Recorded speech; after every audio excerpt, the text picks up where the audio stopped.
Sige po, bago tayo magsimula, ay nais ko pong i-declare natin itong Bible Declaration. Ano po?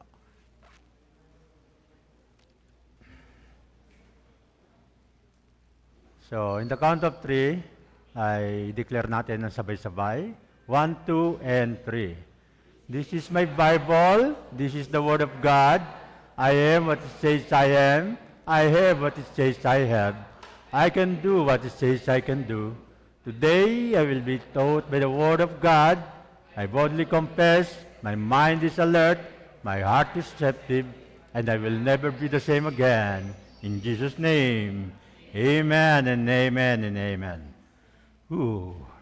Isa na namang sermon po ito, at pakiramdam ko ay hindi ako handa. So nagulat kayo, no? Akalain po ninyo, after 17 years, I feel confident. Pero lagi akong kinakabahan. Laging insecure, bagamat alam kong makapangyarihan ng salita ng Diyos. Parang nangihina ako kahit gaano man ang paghihirap ko sa pagtatrabaho. Parang walang halaga ang pagsisikap ko, hindi ko maramdaman kung ano ang nangyayari. So, kaya po gusto kong mabatid ang katotohanan. So, mayroon ba sa inyong na nangyayaring labanan sa inyong isipan? Meron mo ba yan? Meron. No? Meron kang gustong gawin pero ayaw mo. No? Merong inuutos sa iyo pero laban sa kaisipan mo. No? So, hindi ko batid kung ano yung sa inyo. No? Ngunit madalas, may labanan sa aking isip sa pagitan ng kaisipan ng pananampalataya at kaisipan ng takot. No? In the thought of faith and in the thought of fear. Meron laging paglalaban.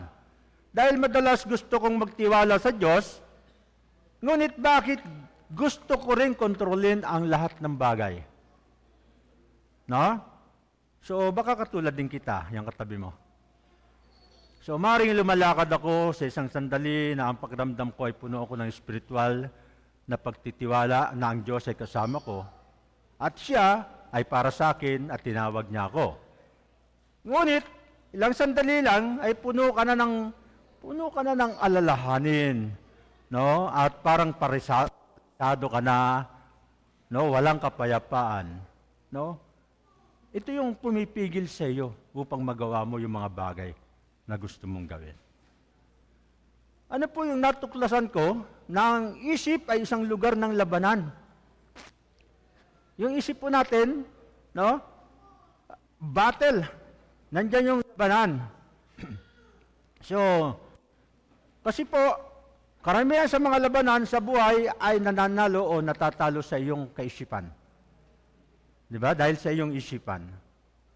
Kaya habang pinag-aaralan ko po yung banal na kasulatan at mas titingnan ko pa kung ano ang sasabihin, no? Karamihan sa mga labanan sa buhay ay nananalo o natatalo sa isipan. Kaya po, most of life's battle are won by loss in your mind. No? Hindi po ba? Ngunit, ang magandang balita, sino po yung handa na sa magandang balita? Amen. Ang mabuting balita ay ang salita ng Diyos ay makapangyarihan. Hindi lamang para tulungan ka, kundi upang baguhin, i-renew yung isip mo sa pamamagitan ng katotohanan. Diba? At dahil makapangyarihan ang kanyang salita, so gusto ko kung saan ka man ngayon naroon, maaari kang tumayo. Yung mga bilang karangalan sa pagbabasa ng salita ng Diyos. Po, basahin po natin yung 2 Corinthians chapter 10.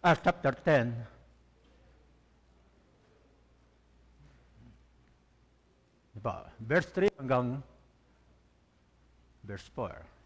Sige po. In the count of 3, basahin po natin ang sabay-sabay. 1, 2, and 3. For though we live in the world, we do not wage war as the world does. The weapon we fight with are not the weapon of the world. On the contrary, they have divine power to demolish strongholds. Sige po, pwede tayo maupo. So, nakita natin. So, Ano po yung kawiwiling tingnan sa narinig natin sa salitang ito, no? So, gusto ko pong pag-aralan din natin yung buhay ni, yung tinatawag na ultimate warrior, no? Ultimate world or thought warrior. So, sa maraming paraan, si Apostol Pablo po yung tinatawag kong ultimate thought warrior. Dahil kung titignan mo yung kanyang buhay, napapansin mo ng maaga na nakita natin siyang naging tagasunod ni Jesus Christ. Na po? At sabi nga po sa pagkatapos ay tunghayan natin yung ginagawang pagbabago ni Jesus, no, sa kanyang isip sa paglipas ng panahon. Doon po sa Roma chapter 7, verse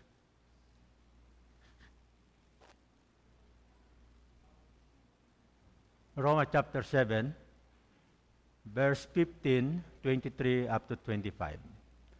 So sabi dito, hindi ko maintindihan ang ginagawa ko dahil hindi ko ginagawa ang gusto kong gawin, ngunit ang kinasusuklam ko ang ginagawa ko. Sabi niya. Ngunit nakikita ko ang ibang batas na kumikilos sa akin na nakikipagdigma laban sa batas ng aking pag-iisip at ginagawa akong bilanggo ng batas ng kasalanan na gumagawa sa loob ko.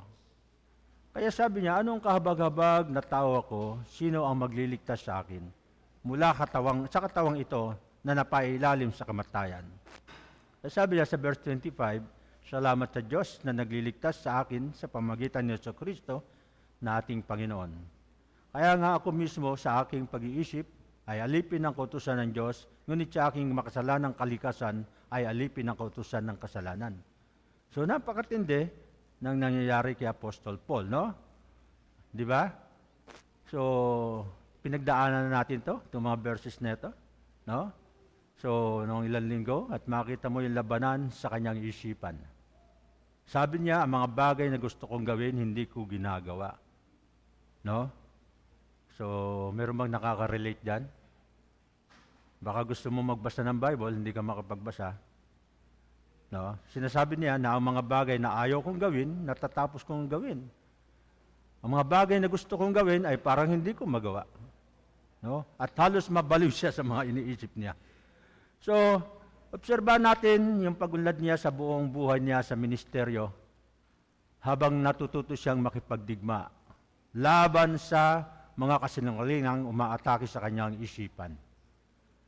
So, makita natin nakuha niya yung mga maling kaisipan at palitan ang mga ito ng katotohanan at nanalo sa digmaan sa kanyang isipan.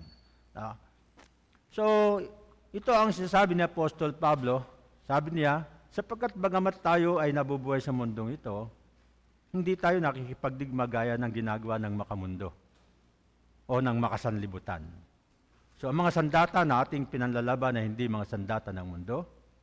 Sa kabaliktaran, meron silang banal na kapangyarihan. So, banal na kapangyarihan. Sabi nga, ang ibig sabihin nito sa Greek, dunamis. No? Yung banal na kapangyarihan, nangahulugan na sumasabog, mahimalang kapangyarihan ng Diyos. So, dito natin nakuha yung salitang dinamita. Dunamis, dynamite. No? So, ang mga sandatang ginagamit natin sa pakipaglaban ay mayroong banal na kapangyarihan upang gibain, upang sirain ang mga muog, yung stronghold. No? So, ano ba yung maaari mong gamitin ang salitang muog? Hindi mo ginagamit yung salitang muog pang-araw-araw, di ba? O yung stronghold. Ito ay nagmula sa salitang ochuroma, mula sa Grego, at ito ay isang kuta o muog. Kuta ng militar. At dito ang mga opisyal na natili sa panahon ng labanan upang mapanatili yung kanilang kaligtasan, o yung mga bilanggong tinatago upang bantayan mula sa pag-atake ng kaaway. So, nangyayari bang inaatake din tayo ng kaaway? No? Gayun din ang Diablo sa ating spiritual na kaaway, ay gustong salakayin ang iyong isip. No? Lumili ka ng mga muog ng panlilinlang, kaya naniniwala ka sa isang bagay na hindi totoo at inaalis ka sa pagpapagaling ng Diyos at sa pagkatawag niya sa iyong buhay.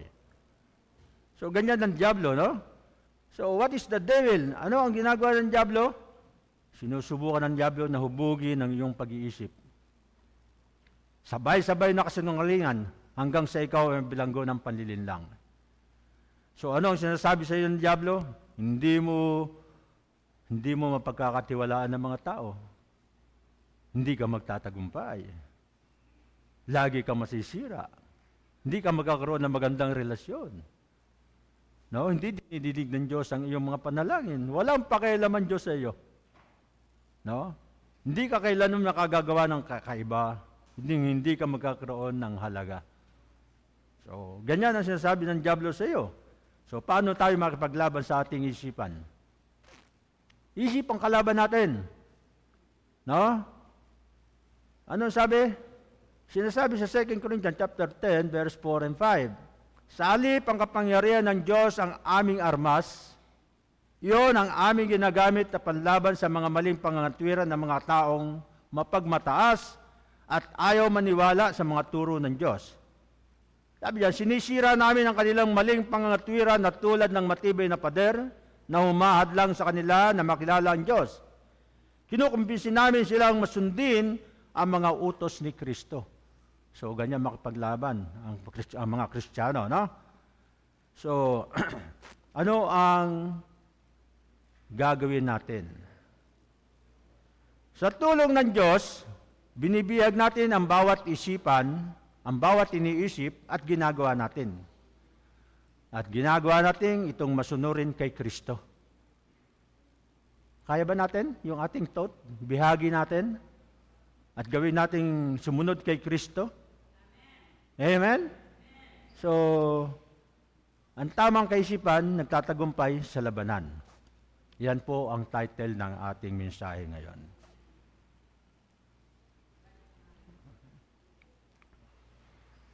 Right mind, win life.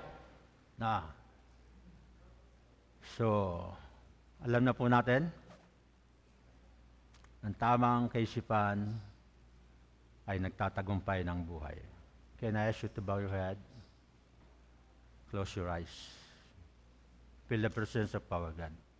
And let's have the word of prayer.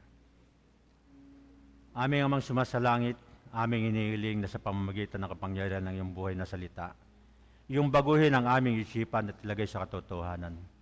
Palayain mo kami, aming Diyos, sa paniniwala sa mga kasinungalingan na nagnanakaw sa aming kagalakan, kapayapaan, at sa iyong pagkatawag sa amin. At palayain mo kami, O Diyos, sa pamamagitan ng iyong katotohanan. Holy Spirit, Banal na Espiritu, samahan mo kami sa lahat ng sandali. Holy Spirit, come into our life, come into our mind, in our heart. Puspusin niyo po kami ng inyong kabanalan. Saturate this place. We welcome you. We welcome you, Holy Spirit. And thank you, Father. Thank you, Jesus. Thank you, Holy Spirit. In Jesus' name we pray. Amen and amen. So, tignan mo yung katabi mo. I-high five mo yan. At sabi mo, ayusin mo ang isip mo. Sabi mo, ayusin mo ang isip mo. Ayusin mo ang isip mo. Pero ngayon po ay naglulunsad tayo ng isang series ng mensahe. No? Ang title po nito ay Tagumpay sa Labanan sa Iyong Isipan. Sabi nga, baguhin ang iyong pag-iisip, baguhin ang iyong buhay. At ang mensahe ito ay hindi kapanipaniwalang personal para sa akin dahil sa totoo lang, no, ilang taong paglalakbay, humihiling sa Diyos, nakikiusap sa Diyos, na baguhin ang aking isipan at sa pamamagitan ng kapangyarihan ng kanyang salita. So, nakagawa ko ng labis na pagunlad, kaya nagpapasalamat ako sa Diyos para dito. Sa totoo po kasi, no, hindi pa ako Christian, yung napakamura po ng sa akin no? Napakamura ng mura sa aking bibig. No? Bawat salita ko, no, mayroong fee. Kaya malaki po ang pagbabago na gawa sa akin. No? Kasi nasa isip na yun . So, binago ako ng Diyos. So, gusto kong ibahagi sa inyo sa pamamagitan ng salita ng Diyos ang paglalakbay na ginawa niya sa akin. No? So, at habang pinag-aaralan ko ang isip sa banal na kasulatan at sa pamamagitan lamang ng siyensya, ang natuklasan ko ay ito, na ang ating buhay ay laging umuusad sa direksyon ng ating pinakamalakas na kaisipan. Our life, sige nga, next slide. Our lives are always moving on the direction of our strongest thoughts. Yung iniisip mo, yan ang nagtutulak sa iyong buhay. So madalas nating isipin ay nakikita sa ating buhay. Di ba? At pareho ang siyensya at banal na kasulatan. Sa katunayan po, maraming pananalisik sa psikolohiya na ang pag-uugali ay nagpapakita na ang maraming problema ay talagang naugnay sa mga proseso ng maling pag-iisip. Di po ba? Mali yung thoughts natin. Kaya nagkakaroon ng problema. Di ba? So, yung ilang hamon ay yung relasyon, maaring meron kang karamdaman sa pagkain, o addiction, yung pagkagumon, pagkabalisa, no, na direktang naglalason sa isip mo. So, yan ang sinasabi ng siyensya. So, ang salita ng Diyos ay totoo at ganito ang sinasabi nito. Sabi sa Proverbs chapter 23 verse 7, sabi diyan, for as he think in his heart, so is he. Sapagkat kung ano ang iniisip niya sa kanyang puso, kung ano ang iniisip ng isang tao, gayon siya. Totoo ba yan? So ano nga alam natin na ang buhay na mayroon tayo ay madalas ay salamin ng mga kaisipang nasa isip natin. Refleksyon. Kung ano ang iniisip natin ay tumutukoy kung sino tayo. Amen. Sa madaling salita, kung madalas mong isipin na hindi ka makagagawa ng isang bagay, hindi ka makakagawa. No? So, wala akong kakayanan, no?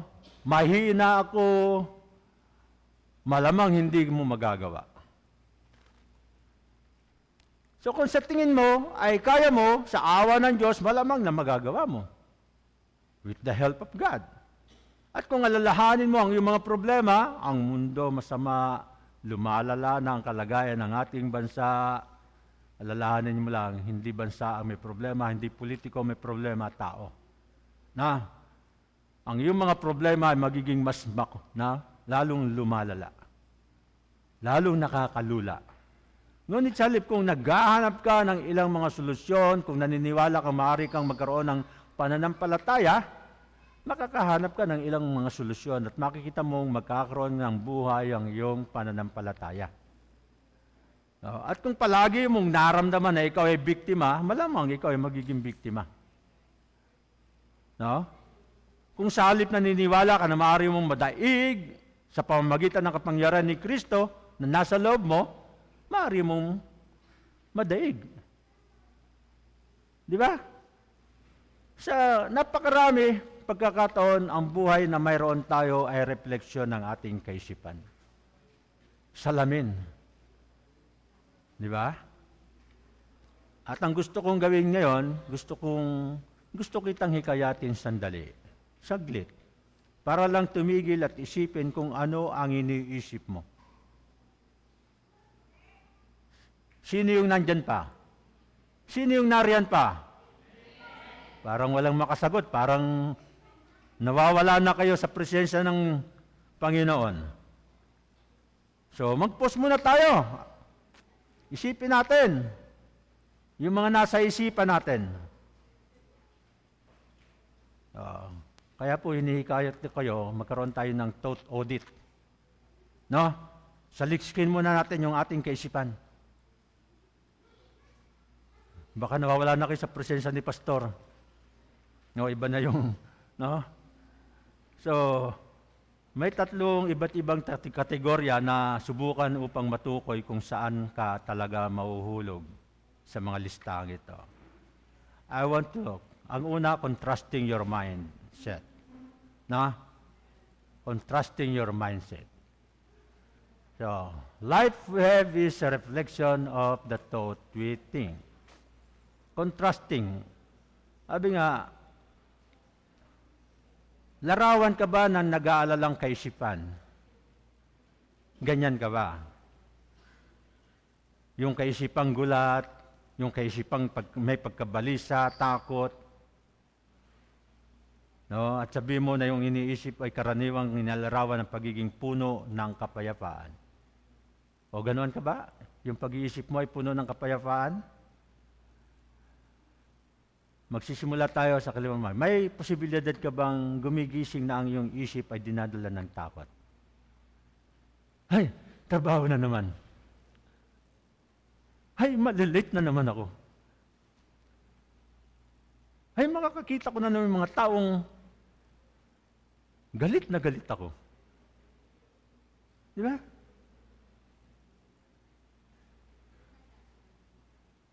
Ay, baka magkamali na naman ako. Nag-aalala ako sa mga anak ko. Nag-aalala ako sa kalusugan ko. Nag-aalala ako sa ekonomiya. Nag-aalala ka tungkol sa kalagayan ng mundo at sa direksyon na tinatahak ng ating bansa. Maring ganon. No? So, do you find, nakita mo ba na yung sarili ay mas nailalarawan at nailalarawan ng iyong isip sa pamamagitan ng pag-aalala at pag-iisip? No? Nag-aalalang pag-iisip. O kahit na mga bagay ay masama at komplikado, nasusumpungan mo sa iyong sarili na italaga ang alalahanin sa Diyos. No? Kung nagigising ka na mayroon kang alalahanin, may takot ka, nagigising ka rin ba na yung mga alalahanin mong bagay ay ipinagkakatiwala mo sa Diyos?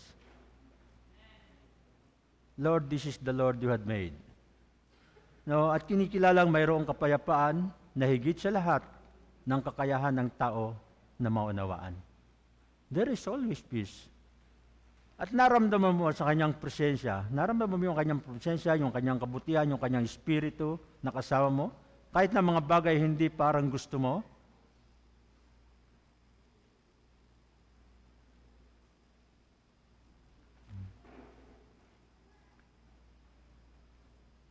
So ano ngayon ang sasabihin mo kung ino-audit mo yung isipan mo? Mas nailalarawan ka ba ng pag-aalala o ng mapayapang pag-iisip? So ang pangalawang kategorya po ay drift ba ang iyong mga pag-iisip patungo sa negative?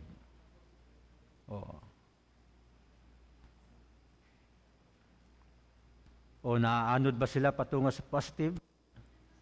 Gumigising ka ba at nakikita mo ang iyong sarili na parang negatibo at mapanuri sa mga tao? At pinapalagay mo ba na wala kang kakayanan? Tinitingnan mo ba ang iyong araw at sasabihin mo, ito ang magiging mahirap? Ang sama naman.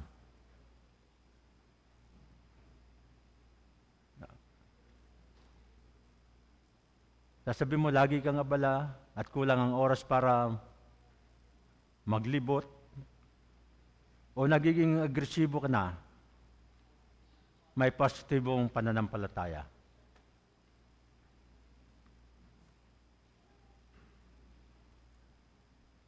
So, at muli kahit mahirap ang mga bagay, sinasabi mong alam ko kung sino ang kasama ko. Kasama ko si Kristo. Amen. Tinutulungan niyo akong malampasan at maaaring mahirap ang mga bagay sa mundo, ngunit nagpapasalamat ako sa isang Diyos na gumagawa ng lahat ng bagay upang magdulot ng kabutihan sa mga tinawag ayon sa kanyang layunin. So ano magpapakita ng iyong mga iniisip? Kaya tignan natin ang ikatlong kategorya at tanungin ang iyong sarili, No? Pagdating sa kung ano ang iniisip mo. Mas makamuno ba ang iyong mga iniisip patungo sa mga bagay sa ng mundong ito? Mga bagay sa mundong ito na pansamantala lamang? So, naaanod ba yung isipan mo? Tungo sa nananatili? Magpakailanman? Maaaring mas makamundo ang iyong mga iniisip kung saan inaalala mo lang kung ano yung mayroon ka. Oh, ito lang ang mayroon ako. Ito lang ang kaya ko. Ito lang ang maisusuot ko. Ano nga ba ang itsura ko? Sino ang nag-like ng post mo? Tinitignan mo ba yan? At ilan yung tagasunod mo, yung follower mo? At tungkol sa kung ano ang iniisip ng lahat ng tao tungkol sa iyo? Ganon ka ba?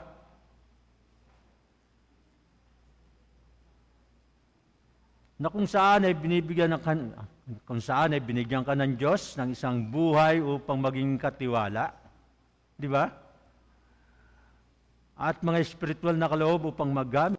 At kung anong mayroon ka ay talagang mamumuhunan at ibibigay mo upang makagawa ka ng bago sa buhay ng maraming tao sa paligid mo. Kaya kapag ang lahat ay parang naparam, ang iyong buhay ay mabibilang sa walang kabuluhan. So ano yung masasabi mo na nagpapakilala sa iyong mga iniisip? Yung nagiging identity. Tignan niyo yung thought audit. Worried, negative, worldly. No? Lamang, lagi. No? So, kung ano ang iniisip natin tungkol sa mas malaga kaysa sa iyong iniisip, kung ano ang pumapasok sa isip mo, lumalabas sa buhay mo. Ano man ang iyong ginagawa, o kung ano ang mayroon ka, o kung sino ang kilala mo, o kung ano ang iyong binibili, kung saan ka nakatira, o kung saan ka naglalakbay, hindi ka magkakaroon ng positive na buhay kapag mayroon kang negative na pag-iisip. Next slide. Bakit? Dahil ang iyong buhay ay palaging gumagalaw sa direksyon ng iyong pinakamalakas na pag-iisip. You cannot have a positive life when you have a negative mind. Dahil dinadala ka lagi ng thought mo, ng isipan mo. So, ang tanong na gusto kong itanong sa iyong sarili ay ito. Kung ang iyong buhay ay palaging gumagalaw sa direksyon ng iyong pinakamalakas na pag-iisip, nasasabi ka ba sa direksyon na dinadala sa iyo ng iyong mga iniisip? Tinatanong ko ang aking sarili ng tanong na yan. So, ilang taon na yung nakalipas, at ang sagot ko, hindi. Kung aking mga iniisip ay nagtuturo sa aking buhay at ako ay particular na tumitingin sa aking mga iniisip, hindi ko gusto ang direksyon na kanilang dinadala sa akin. No. Sila yung kumukonsumo ng negative at takot, pagdududa sa sarili at ang aking panloob. So, may panahon ba na kinakausap niyo yung sarili niyo? Amen. Kung minsan sinasabi mo yung nanay mo, si nanay parang nagsasalita sa kanyang sarili. It's biblical po. Sinasabi din ni Apostol Pablo yan. No? Hindi po yun, biblical yun, natural yun. Di ba? So, kaya ilang taon na yung nakakalipas at panahon ito, no? Ang unang personal na spiritual na prioridad ko ay anyayahan ang Diyos. Anyayahan ng Diyos. No? Na-renew yung aking isip patungo sa katotohanan. At ito na yung naging hilig ko. No?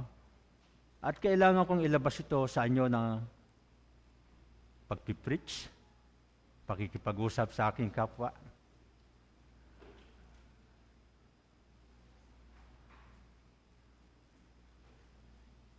Kaya po, titignan natin si Apostol Pablo, no? Hilingin natin sa Diyos na i-renew yung ating isipan tungo sa katotohanan. No? At ngayon, maglalagay tayo ng pundasyon na ating itatayo sa mga darating na linggo. No? So next week po si Pastor Jay dito. So para mapagtagumpayan natin ang digmaan ng ating isip at mabago ang ating pag-iisip, yung thought natin, para paguhin ng Diyos ang ating buhay, handa ka na ba para dito? Kung handa ka nang sabihin na handa na ako, handa ka na ba? No? Dalawang pangunahing idea o pundasyon na ating buuin. Ang una ay ang gusto kong gawin, himuking ka lang na kilalanin ang pinakamalaking stronghold na ito yung pumipigil sa iyo. Alalahanin mo ang stronghold. Ikaw ay isang bilanggo na kinulong ng kasinungalingan. So ano yung pinakamalaking stronghold sa pag-iisip na pumipigil sa iyo? Anong kaisipan yun? Anong thought? Ang nakapipigil para sa dream ng Diyos sa iyo, para masunod mo yung kalooban ng Diyos, ano yun? Ano ba yun? At bakit paulit-ulit mong iniisip, hindi ako magaling, hindi ako mahusay, masama ako, hindi ako magamit ng Diyos, hindi ako mapagkakatiwalaan.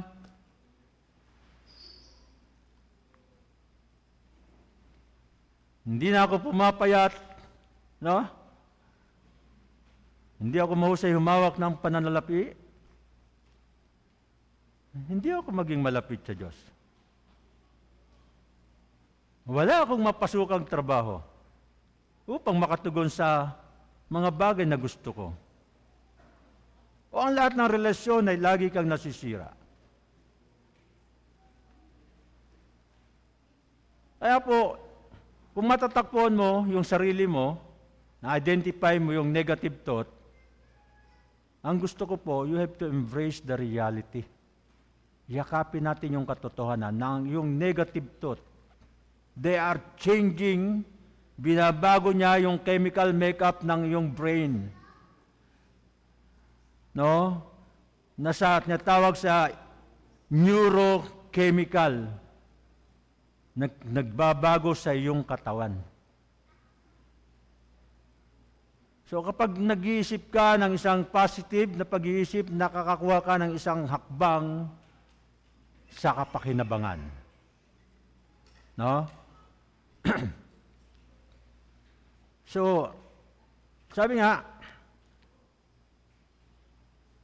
kawili-wili kung mas madalas kang mag-isip ng isang pag-iisip na sinasabi sa atin ng agam, na mas madaling isipin muli ang kaisipang yon.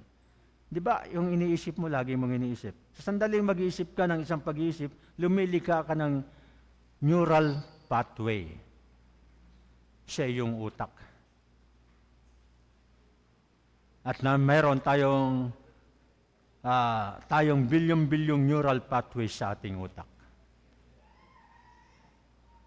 No? Ano ba yung neural pathway?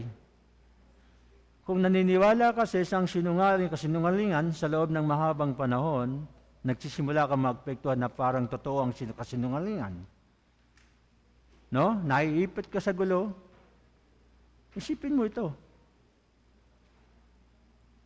Nakita niyo ba yung damuhan na dinadaanan ng tao? Wala nang damo? May pathway na? O ganyan din yung iniisip natin. No? 1 billion yung anong kaisipan tayo, pinapadaan mo sa utak mo, andun yan. Kaya nagkakaroon ng neural pathway. Na po? Paano kami nakakahuli ng pugo? Kasi meron pong dinadaanan yung mga pugo doon sa damuhan. Yun ang tinatrack namin. No? Nalagyan namin ng silo, yung buntot ng kalabaw, yung pinabuhok, yun ang silo.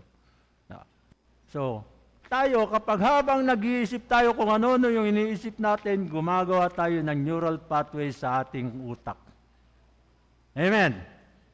No? Kaya kung lumalabas ka sa bakuran mo, lakad ka ng lakad doon sa isang lugar, nagkakaroon ng pathway. Gagawa ka ng landas. Di ba?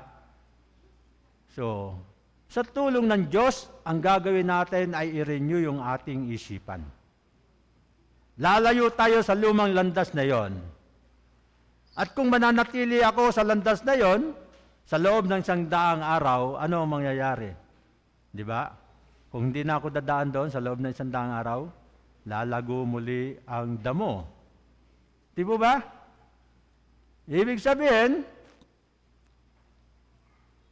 kung ang salita ng Diyos ang ginagamit mo, maraming hadlang na ngayon para makapasok ang masamang kaisipan. Amen? No? Marami nang tututol. No? So, hindi na ganun kadaling maglakad. No? At gumagawa ko ng bagong landas sa aking usip, sa aking utak, patungo sa katotohanan. At ang katotohanan sa huli ay nagpapalaya sa akin. Amen? So, ito yung agham, ang agham at makadiyos, no? Dahil nilikha ng Diyos ang agham. Noong una pa, meron ng science sa panahon ni Solomon, kaya niya nang ipaliwanag ang lahat ng uri ng halaman. Kaya po sabi na sa Romans chapter 12, verse 2, ito yung sabi ni Apostol Pablo, ganito, sabi niya, huwag kang sumunod sa mga pattern ng mundong ito. Pwede ba i-plus mo yan? Romans chapter 12, verse 2.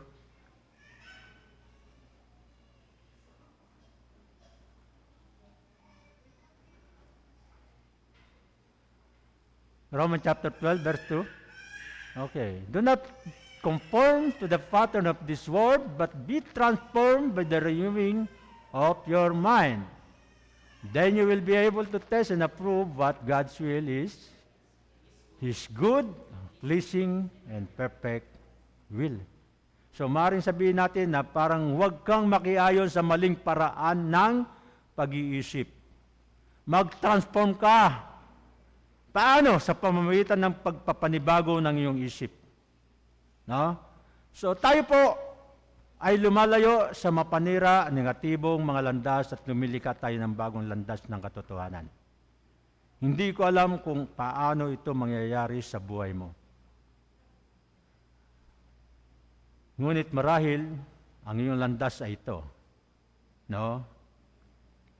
Maring isang nakakabigong araw sa trabaho, di ba? Nainis ka, umuwi ka, no? Sira yung mood mo. Pag-uwi mo sa bahay, papagalitan mo yung anak mo, sisigawan mo yung asawa mo. No?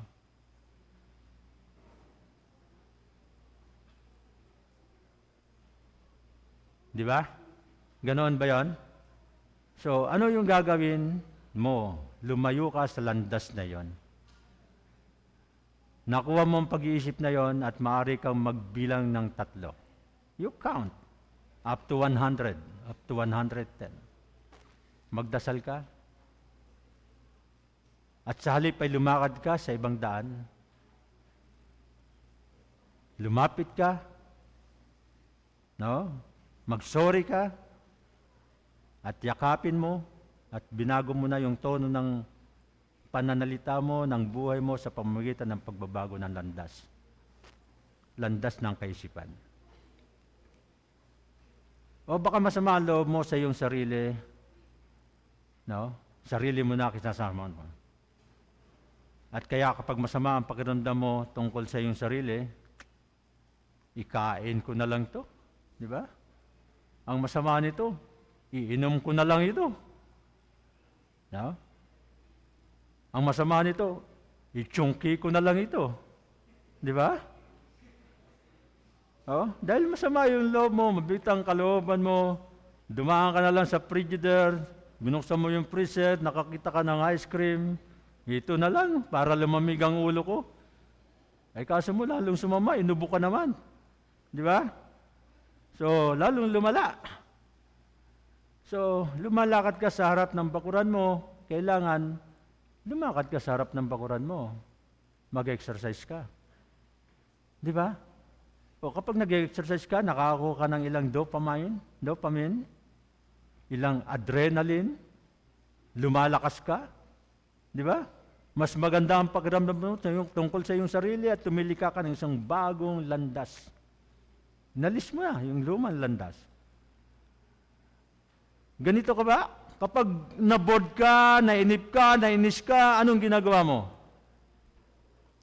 Kunin mo yung cellphone mo, browse ka, tignan mo yung Instagram, scroll, nakita mo yung kaibigan mo na kinagsusuklaman mo dahil parang bakit mas maganda ka? Bakit mas maganda siya? Bakit parang mas may kaya siya sa buhay? Bakit parang meron siya na wala ako? No? Pakiramdam mo, talo ka lagi. Ano kaya ang maaari mong gawin? Kaya nga, lumikha ng isang bagong landas. Buksan mo ang Biblia at maglagay ka ng ibang bagay sa iyong utak na nagpapanibago sa iyong isip. Amen. Kung mag-iisip ka sa ibang paraan, gagawa tayo ng bagong landas sa ating utak. Dahil kapag tinatak mo ang landas na iyon, mas nagiging madali ang iyong paglalakbay. Habang lumalayo ka sa dati, mas humihina ito. Di ba? Kung nilalayo mo masamang kaisipan, humihina naman siya. Kasi lumalayo ka na. At mas mahirap isipin muli ang parehong mga iniisip. Kaya po meron tayong assignment. Ano po? Narito yung assignment natin. Lista nyo to. Tukuyin mo yung pinakamalaking muog na pumipigil sa iyo.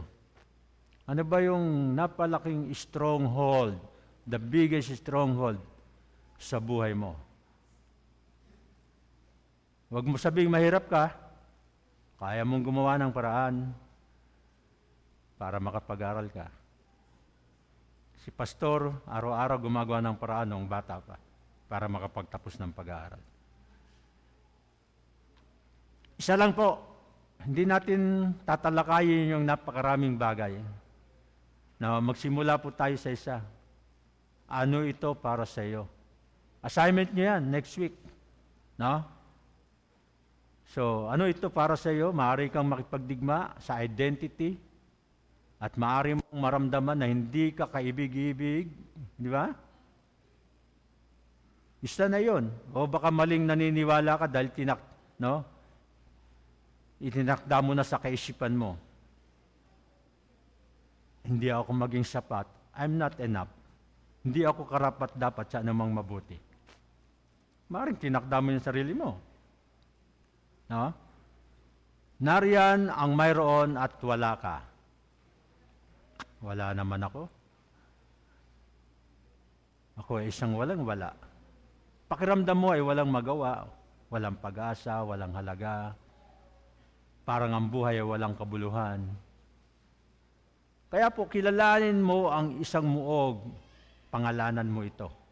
No? Pangalanan mo ito. Dahil hindi mo matatalo ang hindi mo matukoy. Di ba? Hindi mo matukoy. Kilalanin ang pinakamalaking muog. Hindi mo matatalo eh. Makikita mo yung kalaban mo, hindi mo makilala. Walang pangalan. Kaya kilalanin mo kung ano yung stronghold na yan para matalo mo.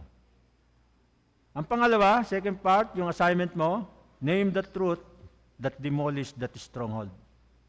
Sulat mo yung katotohanan na sumira sa stronghold na yan.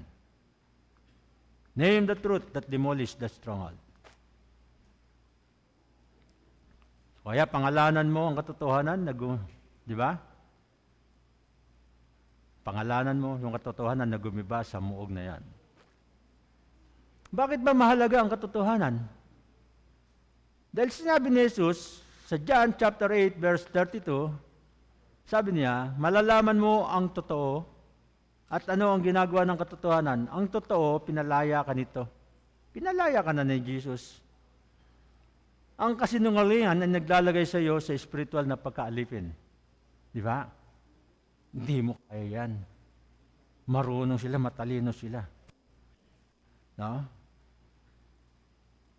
Kaya po may mga tauhan ako nung ako nasa barko. Ang hirap gawin yan, hindi ko kaya yan. Alam niyo yung sinasabi ko? Noong ako hindi pa born again, sabi ko, ano ba yung kinakain ng gumagawa niyan at anong kinakain mo?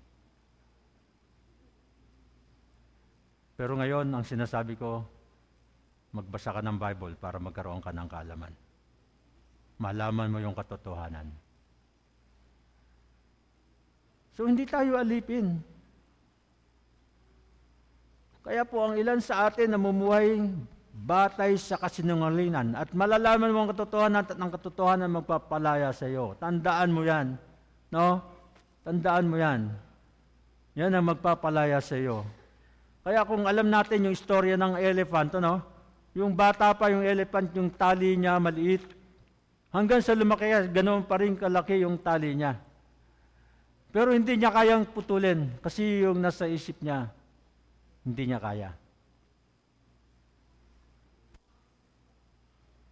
Kaya nga po, ang ilan sa inyo ay wala kung sa ano ang iniisip ng Diyos na mayroon ka. No? At hindi ka namumuhay sa buhay na nais ng Diyos na pinamumuhay mo dahil ikaw ay napigil ka sa likod ng kasinungalingan. Naging prisionero ka ng lies. At malalaman mo ang katotohanan na pinalaya ka ni Jesus, sinasabi ito ng kasulatan, no? O na kung titingnan natin muli, no? At sinasabi ni Apostol Pablo, anuman ang kuta na yon, nakakulong ka sa iyong kaisipan. So ano ang gagawin natin? Ano sabi ni Apostol Pablo? Gibayin natin ito. Sabi ni Apostol Pablo, pinababaksak natin ang argumento at ang bawat pagkukunwari na lumalaban sa kaalaman ng Diyos. No? Ganoon si Apostol Paul. So ano yung ginagawa natin? Di ba? Tayo ay bihag, hindi tayo bilanggo sa ating mga iniisip. Binibihag natin ang ating mga iniisip at ginagawa natin silang masunurin kay Kristo. So yun ang dapat natin gawin. Ano yung iniisip mo? Bihagin mo yan. Sabihin mo, sumunod ka kay Jesus. Kinukuha natin yung mga iniisip natin, ano man yung bumibihag sa atin. No? So sa katunayan, yung termino ng Grego ang sinalin bilang kumuha ng bihag, no? Sabi nga, ano yung ginagamit dito? Umaatake, sa mga umaatake, ginagamit yung espada o sibat. No?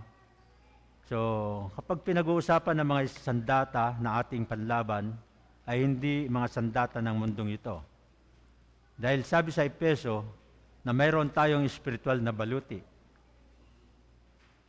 Anong mayroon tayo? Nasa atin ang helmet ng kaligtasan, ang baluti ng katwiran, ang kalasag ng pananampalataya, ang sinturon ng katotohanan, ang mga sapatos na inihanda kasama ng ebanghelyo, at ang kahandaan ng kapayapaan, ng lahat ng iyon ay mga sandata ng pagtatanggol.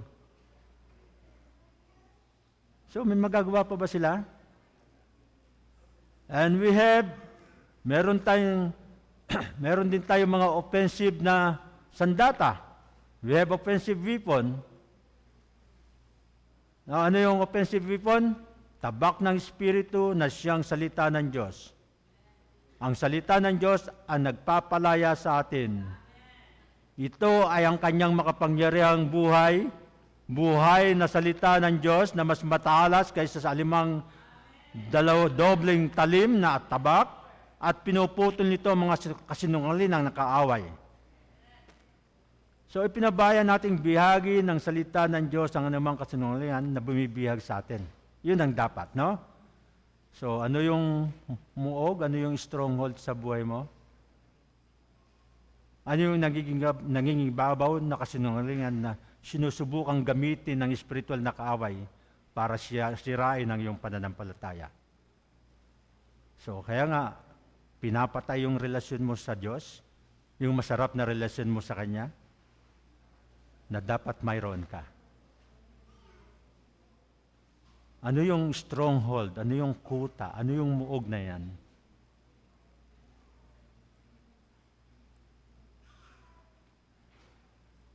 No? Ang kasinungalingan na palagi kong pinaniniwalaan ay hindi sapat. Di ba? Hindi ako sapat. Hindi ako mangangaral ng sapat.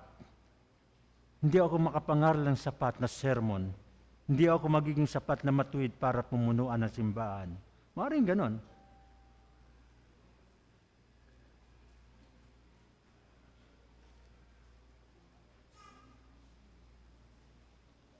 Maaaring yung stronghold mo, hindi ka makasama sa cell group. Dahil ayaw ng family mo. Hindi ka makasimba sa Christian church. Dahil ayaw ng family mo. Na kung magsisimba ka, malalayo yung pamilya mo sa iyo. Yun ba yung stronghold sa buhay mo? Na kailangang tumakas ka pa sa mga magulang mo para makasimba ka lang? Yan ba yung stronghold sa buhay mo?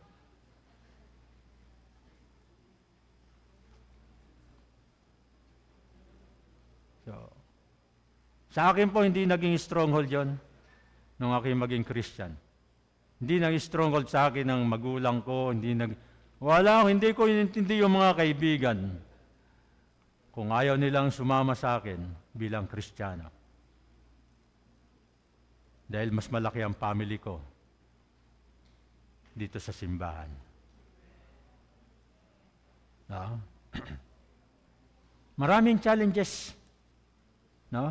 Maraming challenges, maraming hamon, kasinungalingan, yan ang mayroong ilang katotohanan dito. Ibig kong sabihin, mayroong ilang katotohanan na agwang madaling pamaniniwalaan. No? Maaaring makasalanan ka.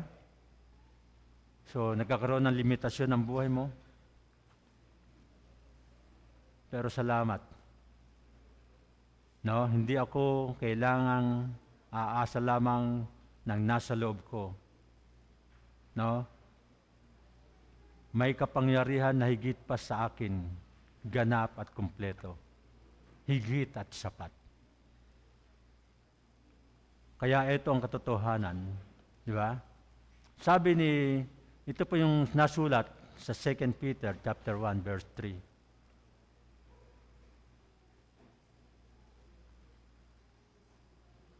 Sabi diyan, His divine power has given us everything we need for a godly life. So meron pa ba tayong dapat ikatakot? No? Meron pa ba tayong dapat ikatakot? Ang banal na kapangyarihan ng Diyos, ang kanyang banal na kapangyarihan na nagbibigay sa atin ng lahat ng kailangan natin para sa isang makadiyos na buhay. So meron ka pa bang alalahanin? Meron ka pa bang doubt na makapaglingkod sa Diyos? Meron pa bang stronghold para maglingkod ka kay Lord?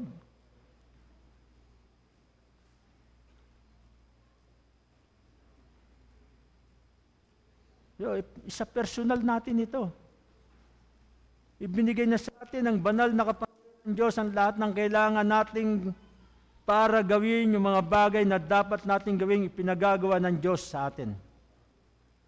Binigyan tayo ng lakas para gawin ang ipinagagawa niya sa atin. No? At kapag ikaw ay mahina, ang kanyang lakas ay nagiging perpekto. Mayroon kang parehong espiritu na bumuhay kay Jesus mula sa mga patay na nanahan sa loob mo. Andiyan yan.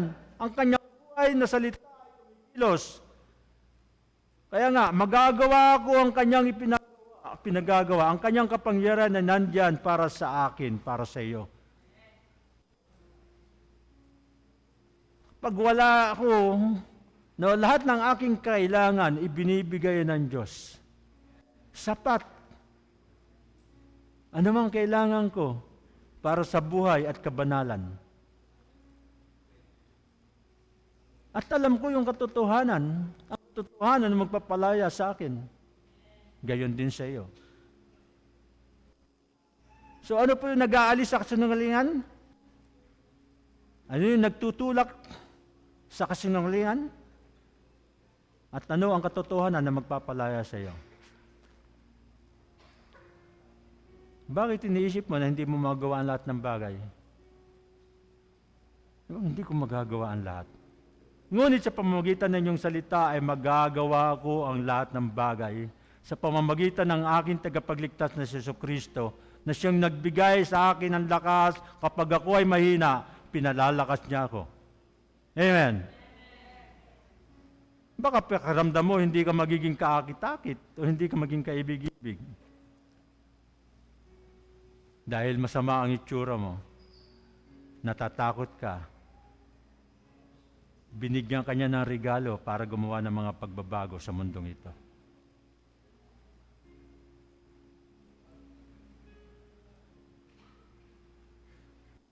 May pakiramdam ka ba? Maaring naramdaman mo laging miserable yung buhay mo? Palaging depressed? Alamin mo na ang kagalakan ng Panginoon ay iyong lakas. Pasayahin mo ang Diyos. Sa sandaling sabihin sa iyo ng kasinungalingan na palagi kang nag-iisa, hindi ka sinasamahan ng Diyos, pero ang Diyos hindi kanya iiwan, ipababayaan man. Amen. Di ba? Iniisip mo isa kang biktima, hindi. Hindi ka biktima. Sinabi sa atin ang salita ng Diyos, ako ay isang mananagumpay, mag-warrior sa pamagitan ng dugo ng kordero, sa pamagitan ng salita ng aking patotoo. Hindi ako nasasabing iba na ako. No? Hindi man ako sinasabi ng kasinungalingan, no? Hindi na ako bihag ng kasinungalingan. Sabi nga, ako yung sinasabi ng Diyos na ako nga. At malalaman ninyo ang katotohanan at ang katotohanan na magpapalaya sa inyo.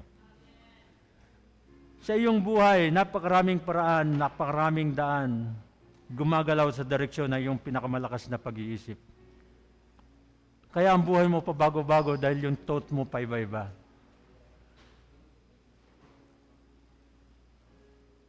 Kung ano yung pumasok sa isip mo, lumalabas sa buhay mo.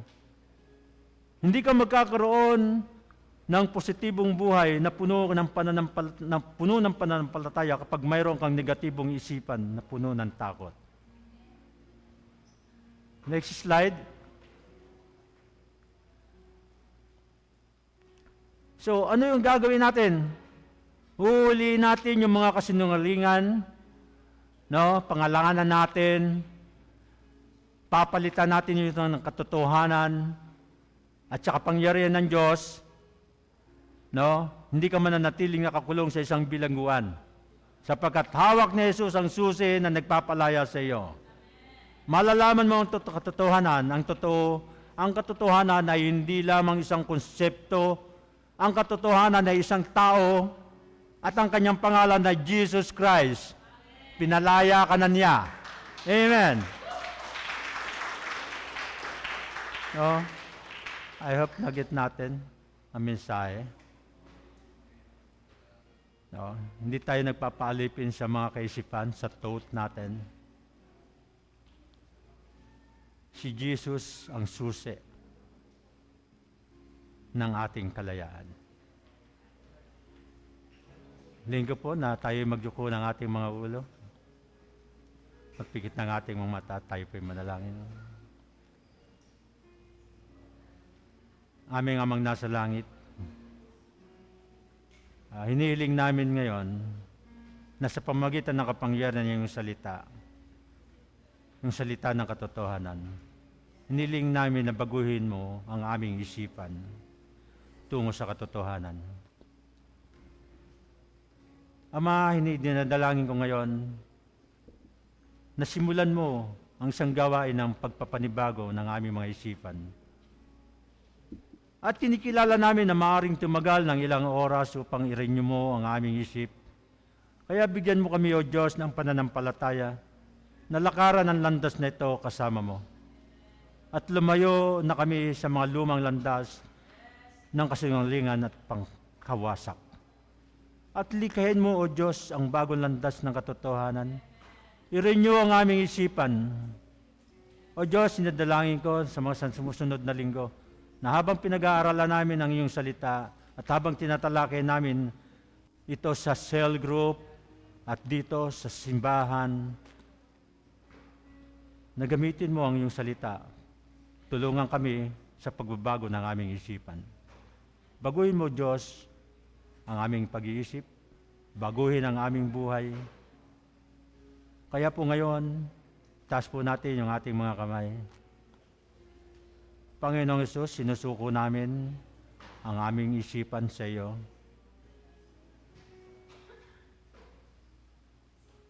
Dahil ikaw na po yung aming Panginoon, ikaw yung aming tigapagligtas. Ikaw na po yung masusunod sa aming buhay. Panginoong Hesus, pinagkakatiwala ko sa iyo ang aking buhay. Aming Ama, dakilang Diyos, patawarin mo kami sa lahat ng aming mga kasalanan. Panginoong Hesus, ligtas mo kami. Gawin mo kaming bago. Punuin mo kami ng iyong Espiritu. At punan ang aming isipan ng katotohanan. Baguhin mo ang aming isip upang kami ay makasunod sa iyo at mabuhay para sa iyo. At ang lahat ng ginagawa namin ay para sa iyo. Ang buhay namin ay hindi sa amin. Ito'y pinagkakatiwala namin. Pag-aari mo ito. Kaya salamat, Ama, sa mga salita mo. Salamat, Jesus Christ, sa buhay mo. Na ikaloob para kami ay tubusin sa aming mga kasalanan.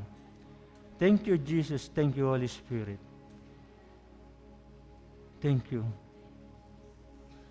Kaya sa mga oras na ito, patuloy na inaangkin namin ang iyong pagsama at paggabay, ang iyong pag-iingat, at ang lahat ng pabor at pribileyo ay taglay namin. Dahil ikaw ang Diyos na aming pinagkakatiwalaan. Salamat po. Salamat po. Lahat ng itinataas namin sa inyo, sa pangalan ng Ama at ng Anak at ng Espiritu Santo. Kaya ang lahat ng anak ng Diyos ay sumigaw ng Amen. Amen.